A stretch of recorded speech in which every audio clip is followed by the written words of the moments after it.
artificial intelligence, how to use it in different sectors. So that is the goal of this partnership that we are trying to build. I'm Nowid Iftihar. I'm a co-founder of this organization, Atom Camp Arabia. So this is an AI and emerging technologies training company. We announced at this leap our operations in the Kingdom of Saudi Arabia. So since then, we've been doing many things. So I'll introduce you more about Atom Camp Arabia and our mission. By training, I'm an urban economist interested in solving, social, economic, business problems with technology, with artificial intelligence. With that, I'll just start some introduction of Atom Camp Arabia. So what we do is actually it's a comprehensive AI and emerging tech training platform.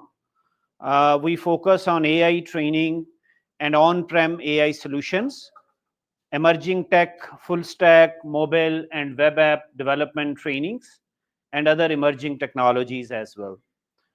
Our vision is become the one-stop platform for learning and adoption of AI. So the mission that we announced at this last leap is actually training 20,000 Saudi workforce in artificial intelligence. So we'll share with you that how we are doing, and there are different things that we are doing. So we are doing online B2C trainings where we announce workshops, boot camps. We have recently partnered with Microsoft, and next month we are going to launch many courses with Microsoft. So these courses will be, content will be Microsoft, and then we will also be mentoring the students. Similarly, we do corporate upskilling where companies need AI training in very particular domain or in their context. And then we also do government initiated upskilling where we are training people in different domains across the kingdom. So what we do actually, we create a comprehensive ecosystem. It's not just a training. Once anyone does this training with Atom Camp, so they become part of our community, and that community is their membership forever. So wherever in career they are, wherever they are heading to, we are there to support them. So we stand out in terms of the learning journey that we create and also domain specific experience that we do. We have been doing multiple trainings across the kingdom, and this is the latest boot camp that we did. This happened in Wadi Taiba, and where we trained people in mobile and web app development. And this was ILM sponsored. We've done local trainings with the Mimi Group, with KFUPM, with Kareem. So these are some of the areas where we are training, and we are trying to train the Saudi youth. This is in data science and artificial intelligence, data engineering, generative AI, low code, no code workshops, and mobile and web app development. So this is the LEAP partnership that I was sharing with you, that we announced this partnership in the last LEAP. And we announced that we will become your companion for artificial intelligence and emerging technologies. We've been doing such seminars in Riyadh earlier with MCIT partnership. We did few seminars at MCIT, and now these seminars are happening in partnership with TOEIC Academy, MCIT, and Atom Camp Arabia. And these are some of the upcoming workshops that we are doing in Riyadh. I think 2 workshops are going to happen in Riyadh, and 1 is going to happen in Dammam. So all 3 are going to happen this month. So the first one is AI for business managers and leaders. This will happen on 17th of July. The other one is AI for banking and capital markets. And the third one is AI for corporate leadership.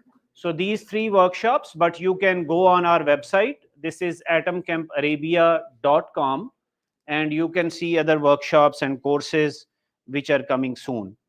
So these are some of our socials and email. You can take a picture, you can follow us, and you can see that what is coming up. So with that, I will just introduce you about today's seminar. Today's seminar is going to happen on AI for city management. So this is a very important topic because cities have a lot of functions to perform.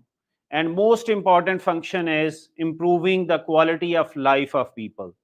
So we are going to focus that how artificial intelligence is helping cities management, new challenges that this artificial intelligence is creating, and also the opportunities that globally cities have exploited. So what we need to understand that often when we talk about AI for city management, the focus often shifts toward more and more discussions on technology. But we don't want to do technology and AI for the sake of looking cool, or for the sake of, that we are deploying technology. The ultimate goal is improving the quality of life of people. So this is where this seminar will focus a lot.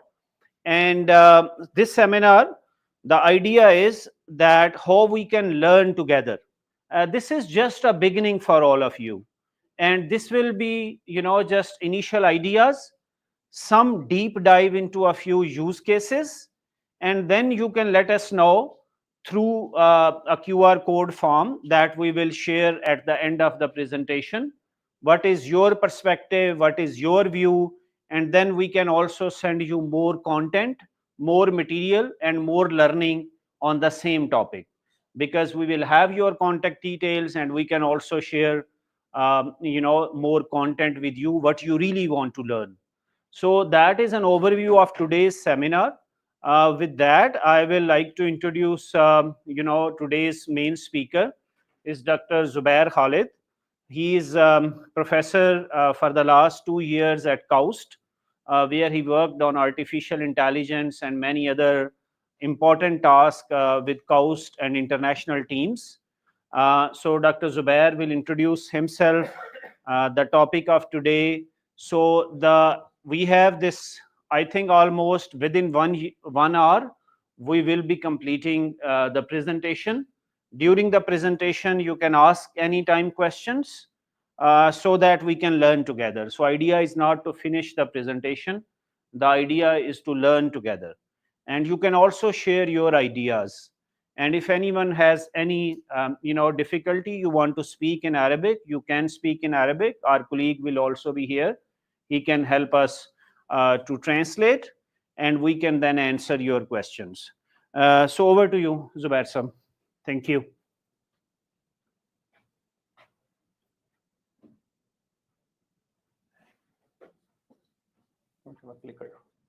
Clicker nahi hai mera. I don't have. I just need to.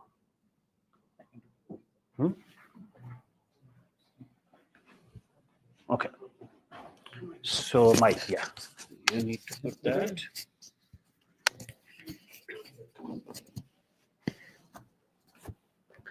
Okay, Bismillahirrahmanirrahim. Assalamu alaikum ji. Okay. It's a pleasure to be here, and thank you for inviting me here.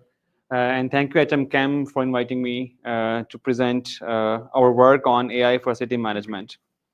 So my name is Zubair Khalid. Just a quick introduction about myself. I've worked at KAUST for 2 years as a professor, and primarily I'm placed at Lahore University of Management Sciences, where I'm working as an associate professor. I lead a center there, which we call Center for Urban Informatics, Technology and Policy. Before that, I was doing PhD at Australian National University, ANU, and more. I just want to highlight this achievement here. So while working at KAUST, I worked in climate modeling. I think you were talking about the climate before. Yeah, so we developed something very novel, and I will talk about that today. And that work has been awarded the Gordon Bell Award, which is a Nobel of supercomputing. And that is the award first time awarded to KAUST and Asia in this region. Okay. Yeah. So before I start, feel free to interrupt me anytime. Right? If you have any questions anytime, feel free to contribute, feel free to interrupt, feel free to ask. Because as Naveen said earlier, so we are here for learning. So we are learning together this new paradigm. Right? Okay. So this will be the agenda I'm following today. I will start with some fundamentals of AI. I know all of you know about AI, but for the sake of completeness, I will just talk about briefly about AI.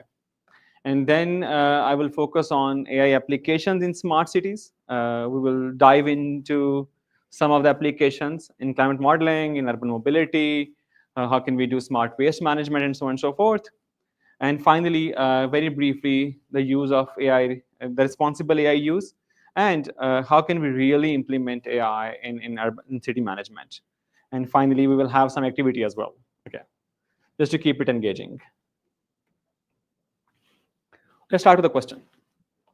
If you could solve one problem in Riyadh using AI, what would it be?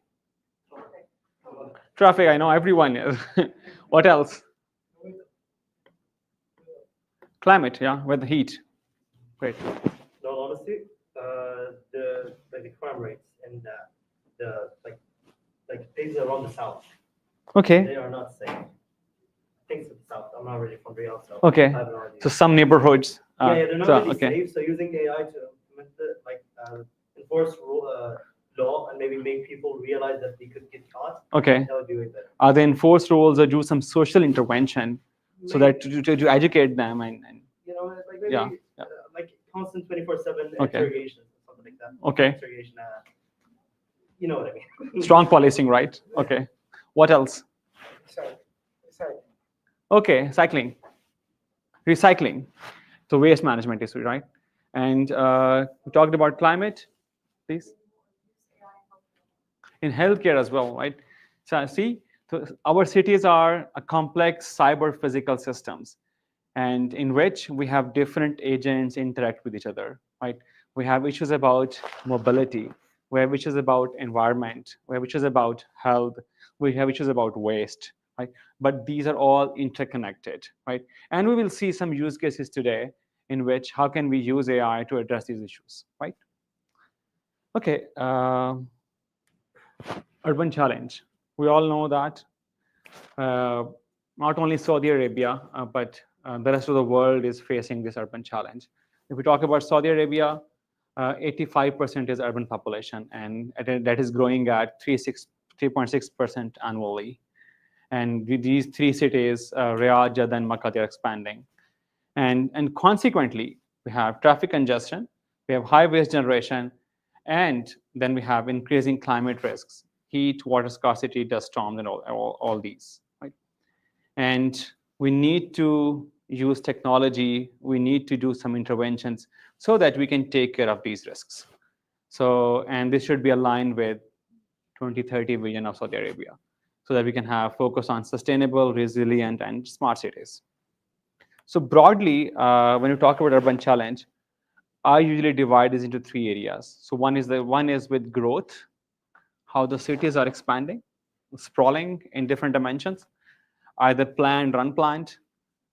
Then we have this mobility challenges, and we have environment and health, right? So, but these are all coupled, they're intertwined, right? So it means any intervention should take into account multiple dimensions as well, okay? How can we use AI to address the urban challenge? So before we answer this question, just talk about what is AI? What is AI? Before that, what is intelligence? Anyone? Sorry. Yeah, it's the ability to learn, understand, apply knowledge to adapt to new situations, right? As humans, right? So we learn, we understand, and then we apply knowledge. The most important thing is we want to adapt to new situations, and then we reason so then we can solve problems. Human intelligence involves problem solving and reasoning. So we learn from experience. So Adaptability is a key feature of human intelligence. And finally, something that is missing at the moment in AI is emotional intelligence, right? As humans, we have emotional intelligence as well. But what is AI?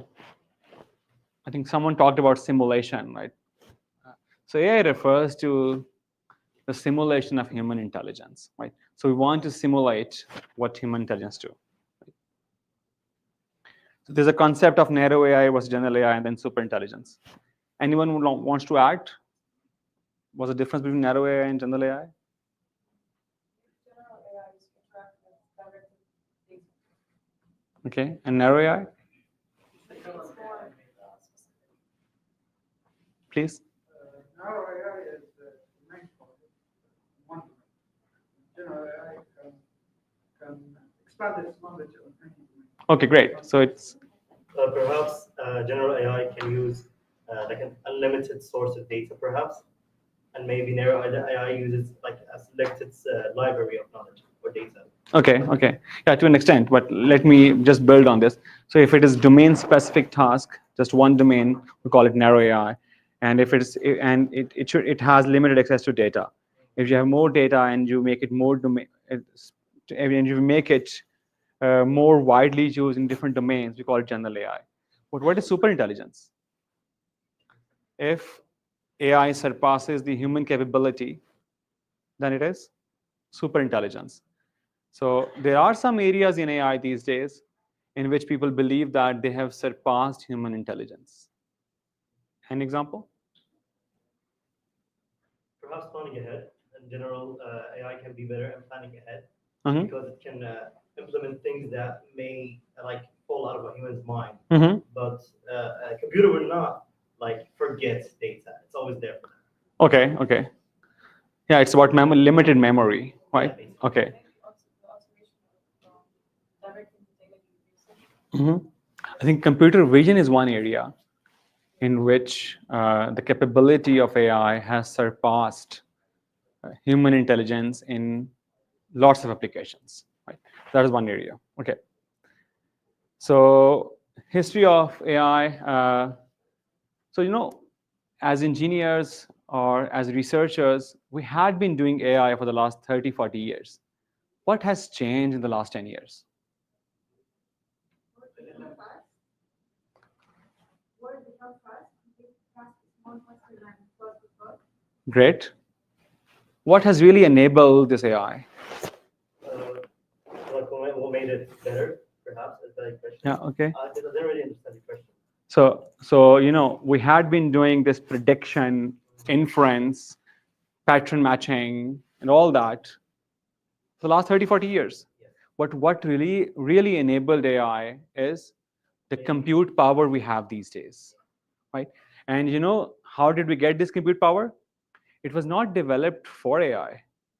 It was developed for gaming industry, right? So GPUs were not developed for AI. So GPUs were primarily developed so that you can play games very fast. You can get the real-time experience, right? And that enabled the more compute power. And then people realized that, with this compute power, we can really accelerate the training, right? And we can do the learning, right? So something developed for gaming industry that enabled AI, right? And that was those GPUs, that the compute power has enabled AI, right? And by the way, in the Turing test, it was predicted back in 2000 that a machine would have a 30% chance of fooling a person for 5 minutes. I think we have not yet reached there, in my opinion. So we are far from fooling a human intelligent for 5 minutes. Yeah, so I think I have talked about this. So we had been doing all this, machine learning, computer vision, planning game theory, in the last 40, 50 years. But this was a breakthrough in 2012. And that was because of the GPU I mentioned earlier. Some uses of AI. So I've only mentioned those that are specific to the city management. We can predict outcomes using data and patterns.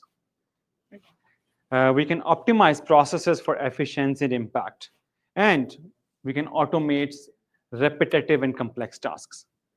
And so these three uses are enabled by these key AI technologies. So we have natural language processing, we have machine learning, computer vision, and agentic AI. So NLP, in terms of city management, so you can analyze citizens' feedback. You can get insight from the feedback using AI. So using machine learning, we can predict traffic patterns. We can optimize energy and water use.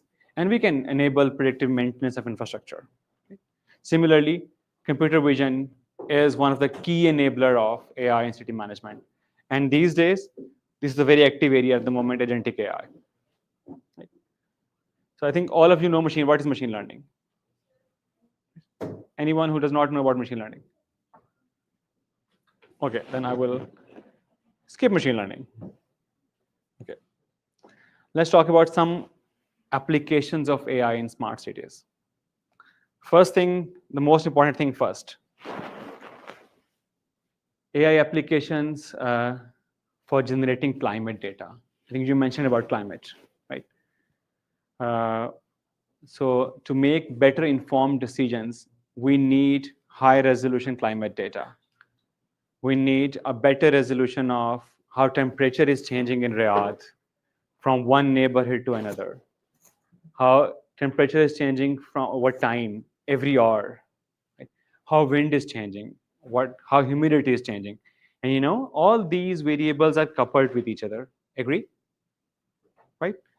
So there is a need of a high resolution climate data so that we can have better mitigation and adaptation measures. Right? How do we get climate data? Typically, the climate data is generated by? How do we get climate data? Where does climate data come from? So climate data, sensors is one source of data, but typically, yes, please. I think what can analyze the water molecules. Yeah, okay. The chemicals that get Okay. water and soil. So climate data is typically generated by some underlying physical equations, right? So those physical equations define how temperature interacts with water, how temperature interacts with humidity, and so on and so forth, right? But these physical equations are very hard to solve. They need a lot of compute power to solve. And therefore, we cannot generate a climate data at very high resolution. When we say high resolution, it means high resolution in space and high resolution in time. High resolution in space means we need climate data at every kilometer. And in time means every hour or every day or every week or every month, right? So there is a need to have high resolution climate data, but typically, so this climate data is very hard to compute. Just to set up the context, I just want to show you one video. There's a fun part as well.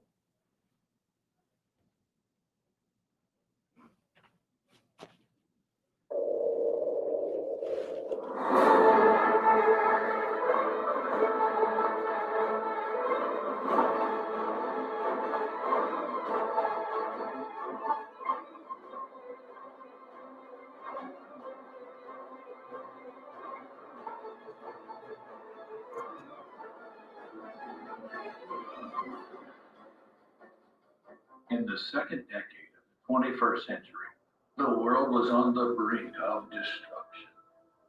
Floods, extreme weather events, and foul pollution ravage our world.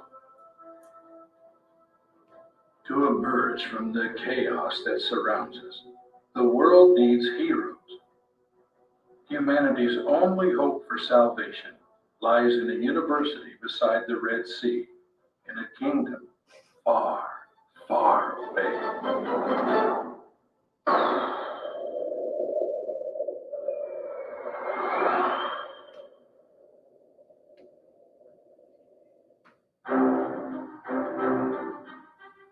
These superheroes know the answers to questions that haven't been asked.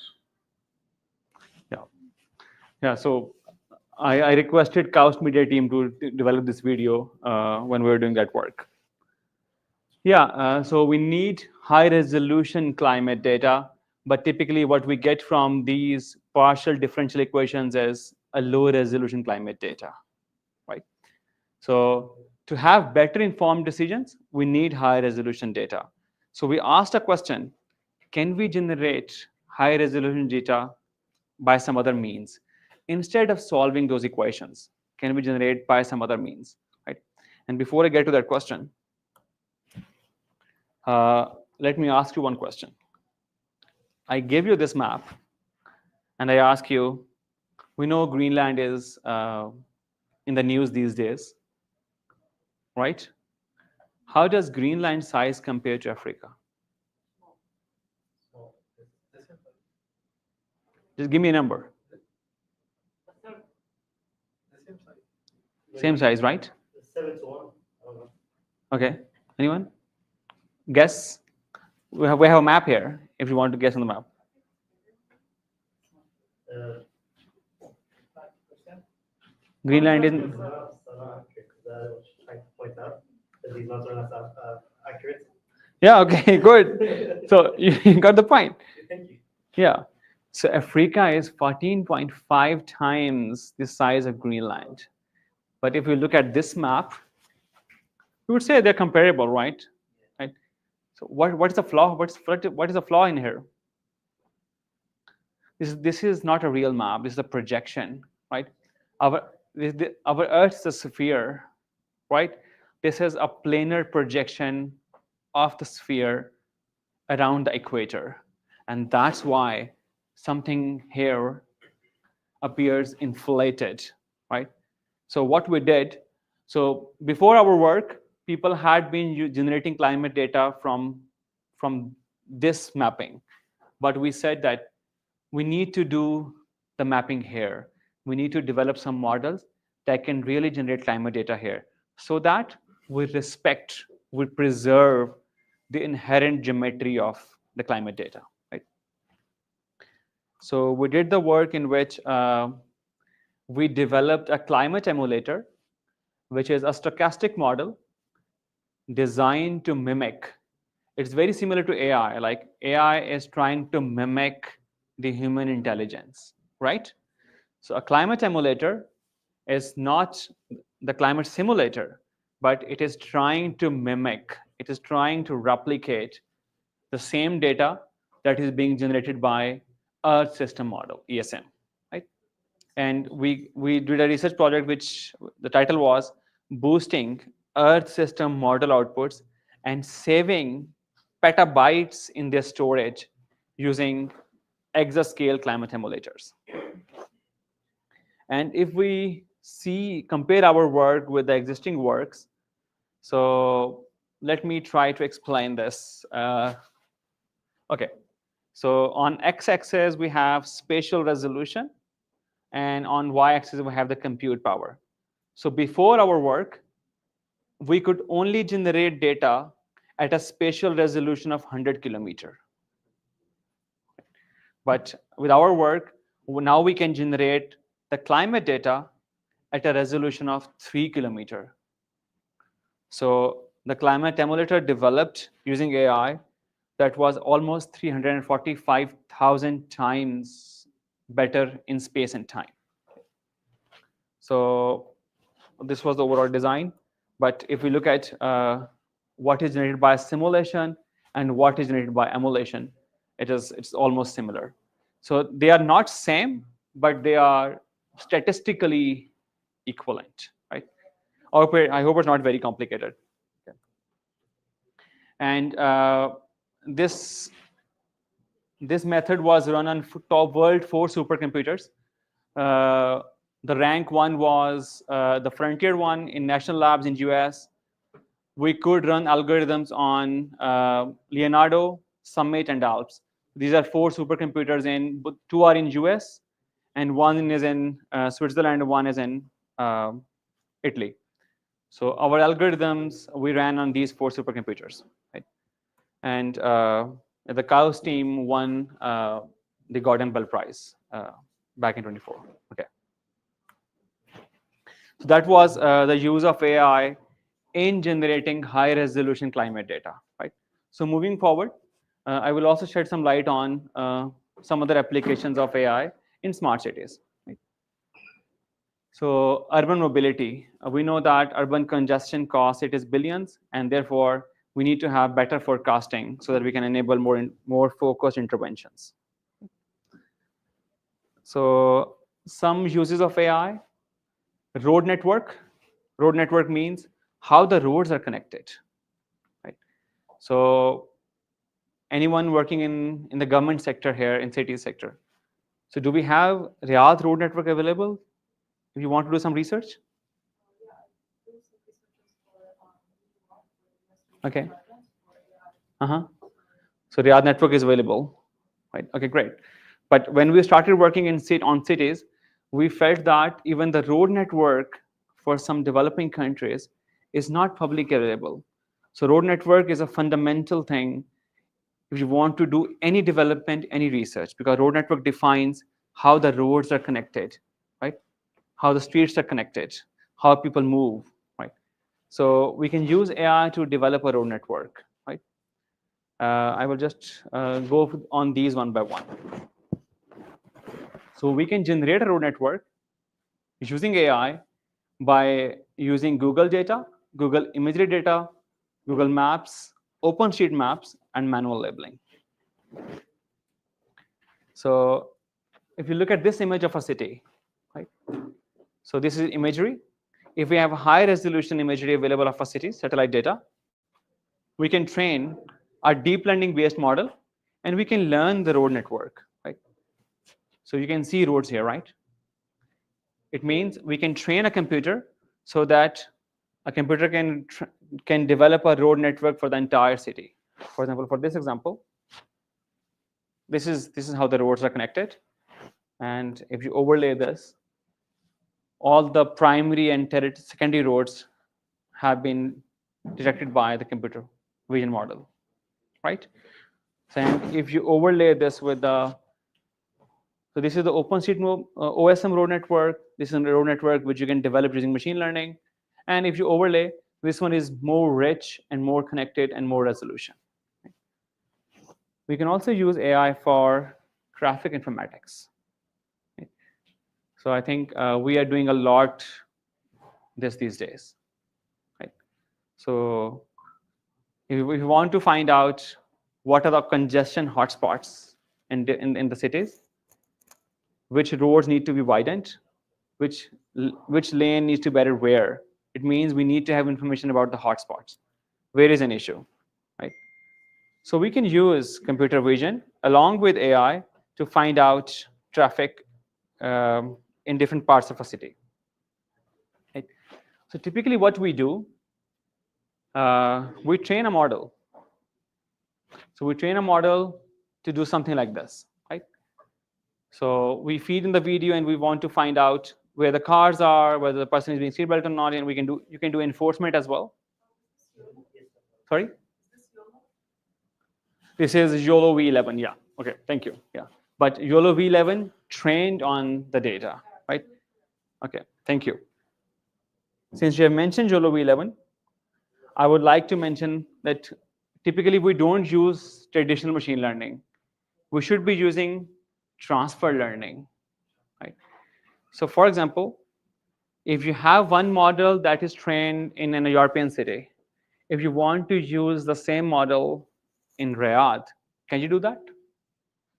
No, I don't think so. What do you need to do? You need to customize something specifically for the other. You have two options. Either you can get the raw model and then you can retrain it. For that, you need a very large amount of data, right? But typically what we do transfer learning. We take a pre-trained model and we do fine tuning. So you just adjust it to. Yeah, we just adjust some of the parameters. Because when we talk about these models are very deep. They have millions of parameters. For training those millions of parameters, we need a very large amount of data. But since we do not have that large amount of data, so we typically use transfer learning. It means some of those weights in the model, they are characterizing the features of the cars and vehicles and license plate, right?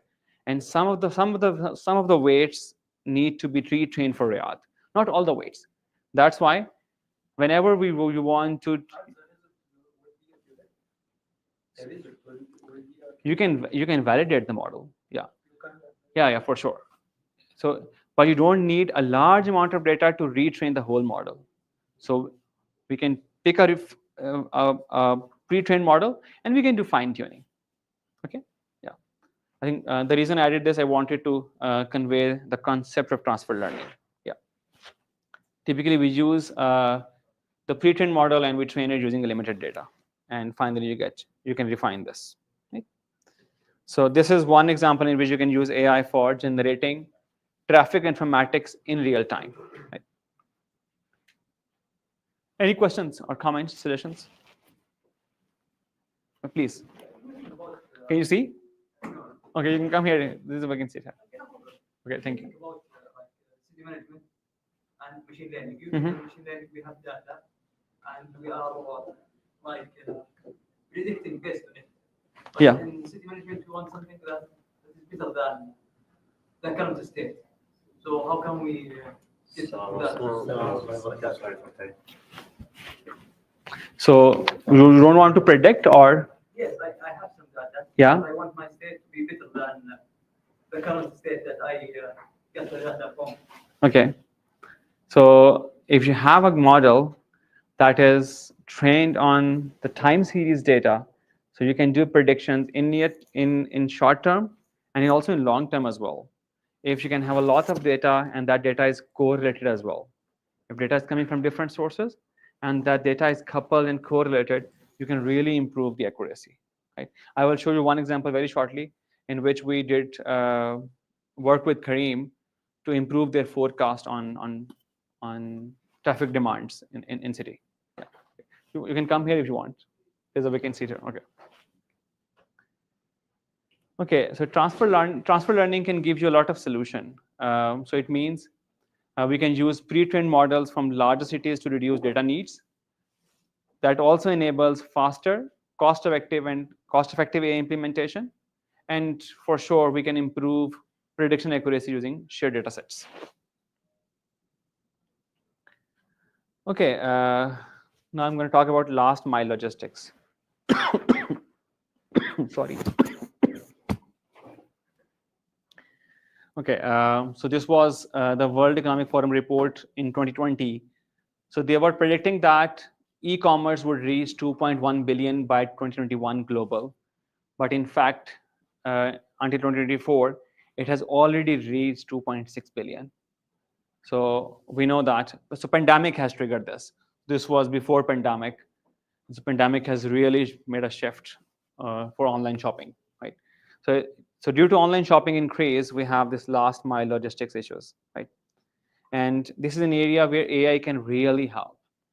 So we can develop a lot of solutions to address the challenges in last mile logistics. For example, we can optimize distance and delivery times, right?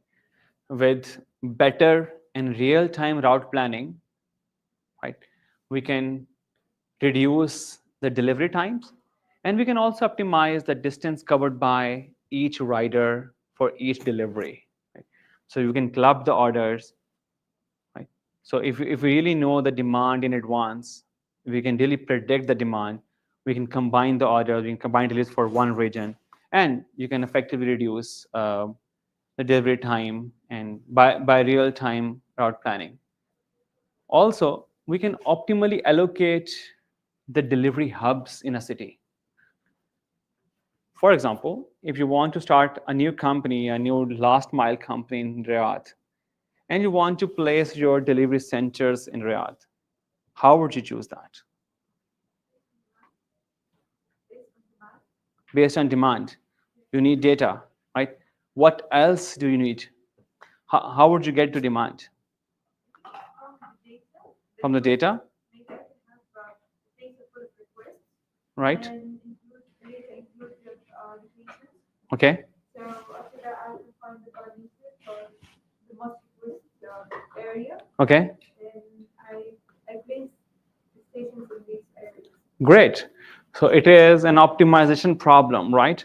So if this is Riyadh and you want to place the delivery hubs here, there's a 10 delivery hubs across the Riyadh, so that you can serve the whole demand optimally, such that the distance covered by each rider is minimized, right, on average, right?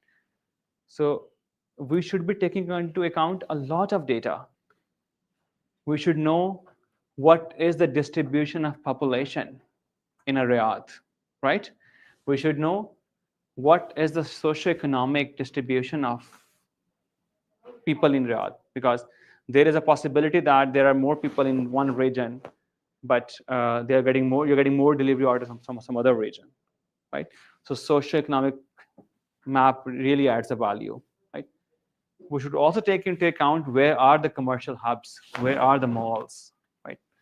You also need road network is very important, because you need to have information how the roads are connected, right? And then operational challenges, heat, climate, everything, right? And then finally, you need if you have somehow the distribution of deliveries for the last, say, 10 months or 12 months. So to address this optimal location of hubs, ideally, we should be taking into account all these data sets. Alaikum assalam. Right? Okay. We should? And that's great. And that project, we first start the application. We store the data, the quiz data. So we Yeah. can have a table of data. So at the first, we don't have that project. We didn't have the data for that project, right? Yeah. In most of these data sets, at some resolution, you can get those. And then we can get access to Yeah. some data. Population, for example. Asking about the sort of access of every Yeah. population. Yeah, population distribution, for example. So typically, at some resolution, not at household level, but as a suburb level, at a municipality level, you can get that information. Okay. Every single data, Yeah. every single data has kind of the same parameter we use for this population. Because it's going to be different. Yeah, so you always need this, right? Yeah, I agree. Yeah, just one example of use case. So in London, what they did is, so they developed real-time data and predictive algorithms to adjust traffic signals for buses. Right? So they have buses in a city, and they had been using the patterns of their traffic to control signals for buses. And they just saw an impact that with this very small intervention, they could reduce the passenger wait time and improve service reliability, right? And they reduce the bus delays by up to 20%. It's a very simple intervention, very simple AI, just a very simple prediction, but you can have a very large impact. Okay. One more application. How can we have a better forecasting in Riyadh or in some city, say for Careem or for Uber or for Bolt, right?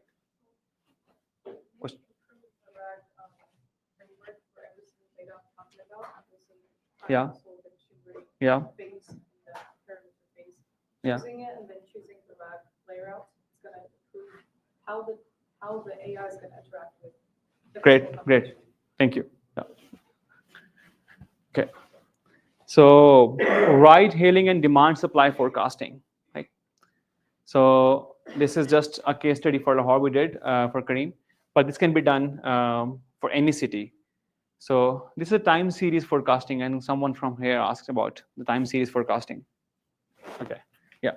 So if you have this historical data and we want to find out what's coming next, right? This is the problem, right? And this could be in any application, right? So we know that demand in this part of Riyadh would be different in some other part of Riyadh, right? And this demand is varying in time. The demand is varying in space. So demand is a function of space and time. So we want to do forecasting in space and time. So what we can do, we can divide the region into different smaller parts, right? For example, so you can divide a city into 2 kilometer by 2 kilometer spatial regions. And we can train a different model for each part of the city. What other factors contribute to the demand in each part? For example, number of schools or number of markets in that area, number of shops in that area, or number of government offices in that area, right? So these are typically known as points of interest in urban setting, right? Right. So if we really want to develop a good model for each part of the city, we should take into account all these points of interest. So we fed the colleges in each area, the universities in each area, whether there's an airport or not, bus station, and so on and so forth. And then we developed this very simple deep learning based model. Right? So we have this model for each region. I will not go into detail, but so the input is 2 kilometer by 2 kilometer spatial region, right? And for each of this region, we have a time series data, right? Demand varying in time, and we also take into account external factors. So these factors contribute number of schools in that area, number of colleges, airport or not, and so all this information goes to this deep learning model, and what you get is the demand prediction. And for 285 regions of the city, we have 285 models. And finally, we get the prediction. And if we look at the actual demand versus predicted demand, so the model could accurately predict the demand very accurately, right? So this is the rolling demand of city for 1 week, right? So the blue one is the actual demand, and the orange one is the predicted demand. So the model could learn the demand very accurately. So this is a time series forecasting problem, right? And this could be applied in any space-time application problem. Okay, I hope you're not tired. Are you okay? All good? Okay, not boring? Okay, thank you, I appreciate it. Okay. Because you had been sitting, I think, since 6:30. We were told that the session will start at 7:30. I think you were told that it will start at 6:30. Okay, thank you. I'm okay. Good. I have a lot to cover. Yeah, another example application is urban forestation, right? Or urban trees, right? So why do we need green spaces or trees in city?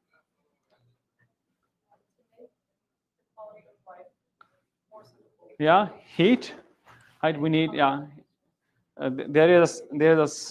Everyone knows that if you get more trees and more urban forest, the temperature of the city on average will go down, right? So green spaces are significant contributors to the ecosystem as well, right? So you can attract different types of birds as well, right? And for sure, air purification, carbon sequestration. If I ask you a question, let's plant X number of trees in Riyadh. How are you going to plant the trees? Based on? And how are you going to select that space? Okay. Great. For the places, we can take a scan for the places. Okay. To see if it is ready for plants. Okay. Great. Make us like discover where the places, and I think we can use slides with that. Great. Thank you.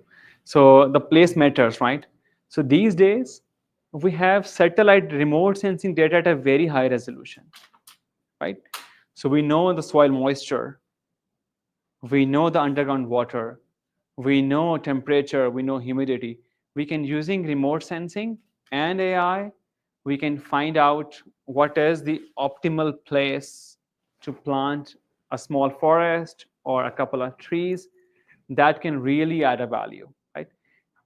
A simple answer would be, wherever you find space, just plant a tree. But that's not an optimal allocation of resources, right? If you have limited resources, right, they should be placed wisely, intelligently, right? So we did some work in which we developed a model to find out where the green spaces are, right? You should know where the existing green spaces are, right? So that you can find where the gaps are, right? So this was the work that was presented, I think, back in 2023 at IGAR's conference. So we developed a model that is giving us the tree cover, the actual tree canopy size in different cities. So, and when compare with this with the previous one, so our model was giving around 99% accuracy. So we could find out the green spaces very accurately by just using remote sensing data and AI. So we trained a model, and the model could find out green spaces across city. And this could be adapted to Riyadh by transfer learning. Right? Simple to transfer learning for a couple of data points, and the model will be good to go. Okay, good. Some more use cases. So the streamlining will be ending in 10 minutes. It's okay.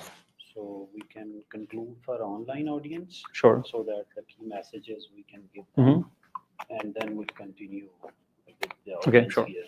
And meanwhile, we can show that QR code For feedback. for feedback. So online and Okay. local ones, they can do that, and then I think we have time, 5 minutes. I can do it in 5 minutes. so Sure, we have 10 minutes. sure. Thank you. Okay, do we have urban air issue in Riyadh? Do we have air pollution issue? Right? Of course, right? So highest in the region at some times. I think PM 2.5, I was doing some research. I think PM 2.5 was around 350 as well last year for some days. Sorry. So how can we use AI to make cities breathable again? Right. So, but before that, if we really want to do this, we need to collect some data. We need to really find out what is the distribution of air pollution in cities. Where is smoke coming from? Is it really because of the vehicles or industries or some other waste sources where this smoke is coming from? And to do that, we need to deploy sensors across city that can measure PM 2.5, that can measure some pollutants, carbon dioxide or NOx. So we need to deploy those sensors. And those sensors are costly, right? But the question is, let's say you're working in the environment department and you want to place, say, 100 sensors in Riyadh. How would you place those sensors? Perhaps we can maybe assume where the most carbon would be and then place it there. Yeah. That would Assume, right? Yeah, But you can make it data driven. You can make it more data informed. Aren't we using the sensors to collect data? Yeah. So wouldn't that mean that we don't have like actual data? Yeah. Meanwhile, You have something else. For sure, you don't have PM 2.5, but you can get the data about some factors that really contribute to PM 2.5. so then we can use these less accurate data to Yeah, predict great. where would it be? Yeah, right? So this is known as a blind source problem, right? We don't know the actual data, but we know some data sets that really contribute to this, right? For example, you have road network where the vehicles are, right? You know the main arteries of the road. Yeah, where the With the- vehicles really collect. You have traffic congestion. You know the location of industrial zones in Lahore or in Riyadh, right? Yeah, Right. And you also have information about the population. You should have information about where the waste dumps are, right? You should take into account all that to decide the optimal location of the sensors. It should not be uniformly spaced, right? It should not be, say, every 5 kilometers, right? It should be spaced. It should be placed in a way that it can collect the information that is more rich, right? It should not be like that one sensor is giving same as this sensor, right? Every new sensor should add new information, right? So again, you can use all that historical data, points of interest, meteorological data, satellite data. So by the way, satellite data these days, it gives you optical cover, and optical cover is proportional to air pollution. So you can get optical cover for a city to find out where the hotspots are, and you can just place the sensors at those hotspots. I do have a question. Wouldn't it make more sense, unless, because I don't know how much these sensors cost, but they weren't too costly. If like Saudi Arabia were able to buy a lot of these things, wouldn't it make more sense to just distribute them like every 5 kilometers? Because then we can be certain of where they are more, where they are less. Yeah. Doesn't that make sense? If you have infinite supply, a large number of supply, you can do that for sure, right? But yeah, but you know, the good sensors are, the reference grade sensors are very costly. So Saudi Arabia shouldn't be wise to just dump them all over the city. I think it should not be, it won't be a wise decision. So typically the approach should be, you can have low cost sensors, spread across city, dump across city, but the reference grade ones should be placed Yeah, that makes sense. wisely, We are right? certain there Yeah. is a lot of them. And then you can calibrate those low cost ones using reference grade ones. Yeah. How much time we have for online speaking? We have 3 minutes. Okay. Okay. So for those who are joining online, if they have any comments or any feedback or suggestions, we will continue in person. But those who are joining online, if they want to give their feedback, we have shared a QR code link, and you can scan this QR code to give your feedback. So this is also for audience here. You can scan, give us feedback. And if you have any suggestion, anything that you want us to do for you, you can also write it down. So we can get back to you. We can share more materials with you. And this is also for online audience. You can scan it and you can let us know your feedback. We are designing many such events and talks in future at طويق Academy and other partners. So we want to improve your experience and learning. So your feedback will help us. Second, there are many such talks which are planned. You can visit atomcamparabia.com and you can look at some workshops. And the next 2 workshops which are going to happen at طويق, the next one is day after tomorrow. This is on AI for manufacturing. And then next week, we are also going to do AI for healthcare. So if your data will be here, your emails, we can reach out to you. We can share more events. And the overall key message of this AI for city management is obviously for online audience, and in person will continue. We have a few activities as well, and we'll continue that here.